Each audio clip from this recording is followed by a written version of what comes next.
I bought a high-rise condo across from the station, but suddenly he brought up this story. Why now? It was surprising because he had purchased the condo behind my back while I was staying at my parents' house. It's an amazing place with a stunning view and spotless rooms, but I was in shock. He moved out of our apartment and into this luxurious condo without any explanation or apology, saying he used money from selling our old place. He told me, "I'm going to live with mom and dad in this great house, so I don't need a parasite like you." It was outrageous. He decided to live with his parents without consulting me and kicked me out. I was speechless, not knowing where to begin.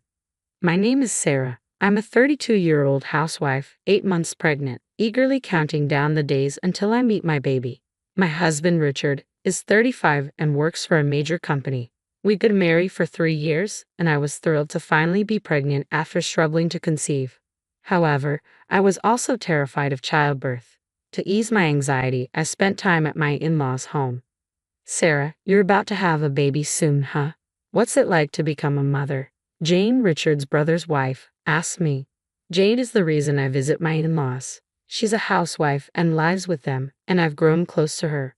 My mother-in-law had trouble with her legs 2 years ago, and Jane, who has caregiving experience, agreed to help. She's quite capable but is always there to assist.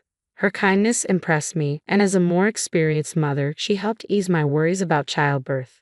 Now, with only a month left until my due date, I plan to stay at my parents' house to prepare for the birth. Although my belly felt heavy, I enjoyed shopping for the baby and imagining our new life. Spending time at my parents' home felt refreshing after a long while.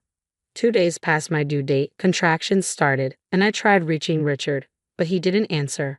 I was concerned he might be busy or in trouble. As my labor pains intensified, I focused solely on giving birth. Eventually, I welcomed a beautiful baby girl into the world. I cradled my beautiful baby girl for the first time, overwhelmed with happiness.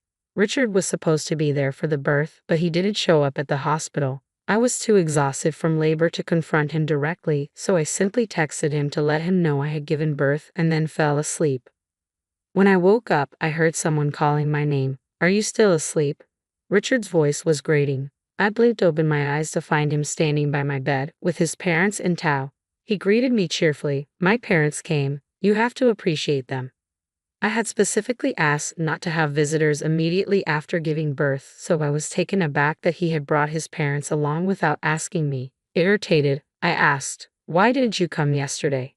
He responded casually, "I promised to go eat sushi with my parents. I thought I'd come after that, but I drank a lot and figured it would be better not to come and be a trouble." I couldn't believe his priorities. While he enjoyed sushi and drinks, I was left to struggle through childbirth alone. Ignoring my irritation, he asked, "Where's our baby?"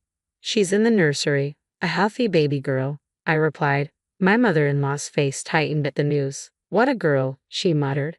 "Such a useless wife." I was stunned by her comment. My father-in-law chimed in. Both Jane and Sarah blew it. "You're pathetic." I was hurt and furious that, instead of receiving gratitude for enduring childbirth, I was insulted. Richard, too, seemed disappointed. "Oh, damn it. I knew it was a girl, but I hoped for a boy." I got my hopes up. I didn't understand his disappointment. He explained that his parents had high hopes for a boy since our first child was a girl, but that didn't matter to me. To me, my baby was perfect, no matter her gender. Richard's reaction left me feeling alone and unsupported, as he seemed more aligned with his parents' expectations than with celebrating our new arrival. I was fuming with anger, but exhaustion and soreness from childbirth made it hard to muster the energy to confront Richard. Thankfully, a nurse who had overheard our conversation through the wall intervened and asked his parents to leave the room. She noticed my distress and offered me comfort as I cried. Since then, Richard hadn't visited me in the hospital. On the day of my discharge, I arranged for my parents to pick us up and take us to their home. I didn't want to return to our place in such a state. I couldn't understand why Richard had become so cold-hearted. He seemed so much more caring when we first married. I wondered if his change in demeanor was linked to his work issues from 2 years ago. He had made a significant mistake that caused a huge loss for his company. Though his colleagues covered for him, he never faced any real consequences. Still, the error derailed his career, and he had struggled to get back on track. His frustration and stress may have contributed to his emotional distance. Additionally, one of his colleagues, who had joined the company later, was now his boss. Richard had been better at his job initially, but their roles reversed due to his earlier mistake.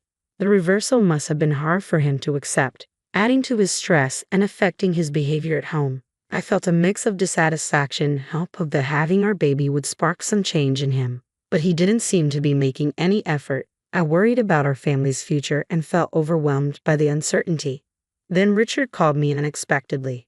"Hey, when are you coming back? You've been gone for almost a month since the baby was born." I wasn't ready to go back yet. "Sorry, I'll be home soon. I need to get things in order for our daughter and start fresh." Richard's response was shocking. "You don't need to bring all that stuff back. I actually just wanted to discuss something with you. Maybe I should have told you this in person rather than over the phone." I was stunned and confused by his abruptness. What did he mean? I was completely baffled by what Richard was saying. Then he dropped an even more shocking revelation. "I bought a high-rise condo across from the station." I was stunned. "Wait, what do you mean?" I asked, trying to make sense of his sudden announcement.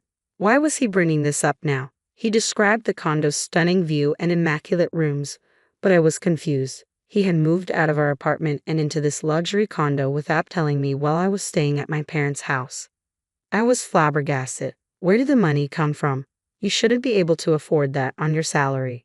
He made no apologies and simply said, "I used the money from selling our house." I needed clearer explanations, not just bits of information. "You sold our house. Where are your parents living now?" He seemed oddly pleased as he replied, "Daddy and Mommy are living with me in the condo now. I'm moving in with them so I don't need a parasite like you. Get out." I was left speechless, unsure how to react. Richard had decided to live with his parents without consulting me and had kicked me out. He called his parents Daddy and Mommy with a new sense of familiarity and announced they were living together in the condo. He practically asked for a divorce. As I stood there, dumbfounded, he continued, "You're so arrogant for a housewife. You're useless without my salary. You've got a dead weight lately, especially with your morning sickness." I tried to explain that I had been busy right up until giving birth, but he wouldn't listen. He added, "And our baby isn't a boy. My parents think it's better to be with a younger woman who might give them a boy. They also don't want to live with you and my brother anymore."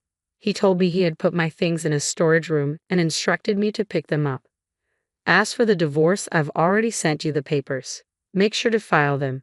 And with that, he hung up on me. I was stunned and paralyzed by the shock. How had I ended up married to someone so callous? I felt like I had made a terrible mistake, but there was no point in dwelling on it now. My priority was my daughter. I had to pull myself together for her sake. After taking some time to process everything, I resolved to sever all ties with Richard and begin a new chapter in my life. I was determined not to let him control me any longer.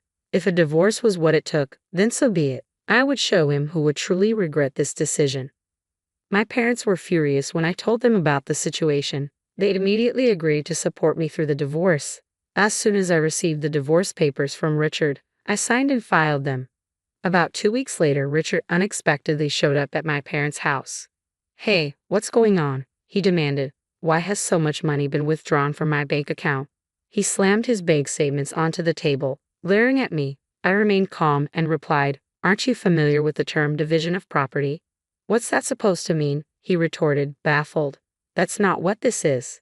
"The account in question is mine," I said firmly. "I'm not giving you a cent. I had previously deposited some money into your account, but it was shared property. I'm taking back what's rightfully mine." He was infuriated. "Why should I give you my money?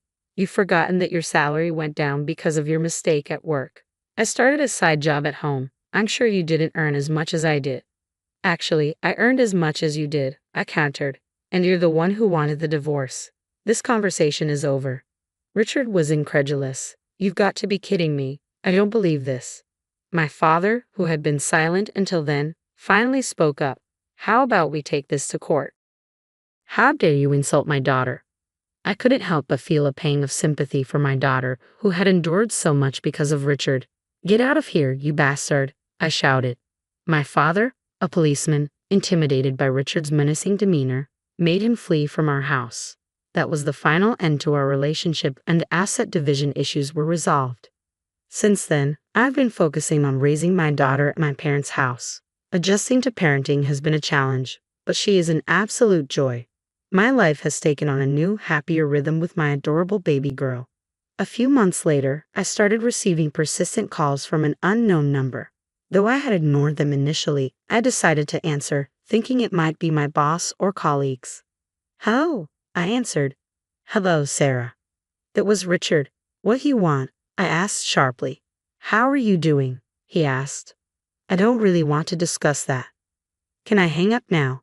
"Wait, can you come back? I'm having trouble paying the mortgage on the condo. I might get kicked out." I wasn't surprised. "You're short on cash, aren't you?"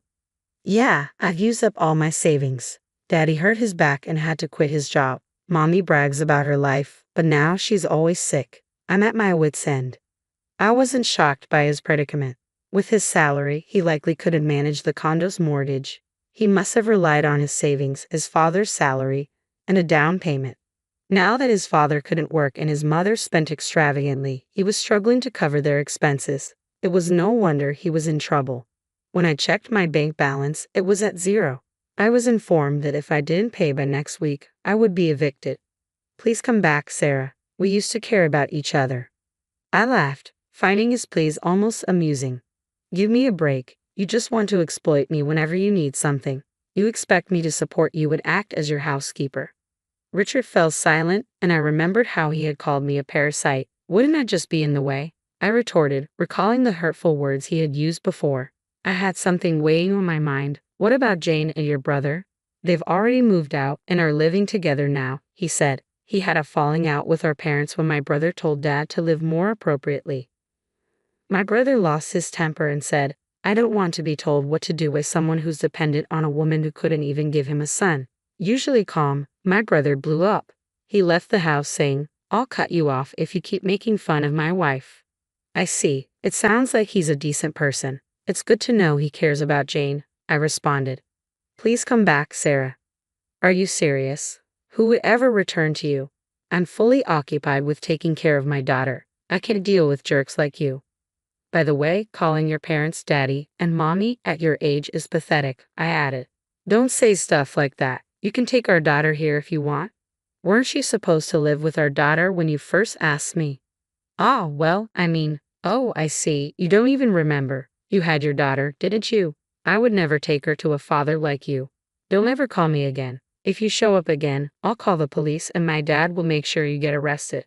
He made a pathetic sound, clearly recalling my dad's intimidating presence. I hung up and blocked him. Later, he tried calling me from a new number, but I had changed mine too. A bit later, Jane contacted me. "I'm sorry for not reaching out sooner. We moved to the countryside, and it took us a while to get internet access set up." Jane and her family had decided to live in a peaceful, rural setting. I visited their new home and found it to be a charming town surrounded by nature. I imagined how happy and well-adjusted my child would be growing up in such an environment. Jane's husband filled me in on my ex. He and his family were eventually evicted from their high-rise condo and burdened with debt. He was struggling to support his parents and barely making ends meet. In contrast, I was thriving. I worked from home and lived comfortably at my parents' house. Today, I was going to relax at Jane's place for a few days before returning to spend more time with my daughter. Once my daughter was a bit older, I hoped we could move to the area and live near Jane. With that bright future in mind, I happily enjoyed my time. Buying a high-rise condo while your wife is pregnant is insane. Maybe if you're rich, but it's ridiculous on a normal income, I thought. I was relieved to have left such an unlikable husband behind. I wished Jane and her family all the best, hoping they would continue to live harmoniously together. Thank you for watching to the end. If you enjoyed this, please subscribe to our channel. See you in the next video.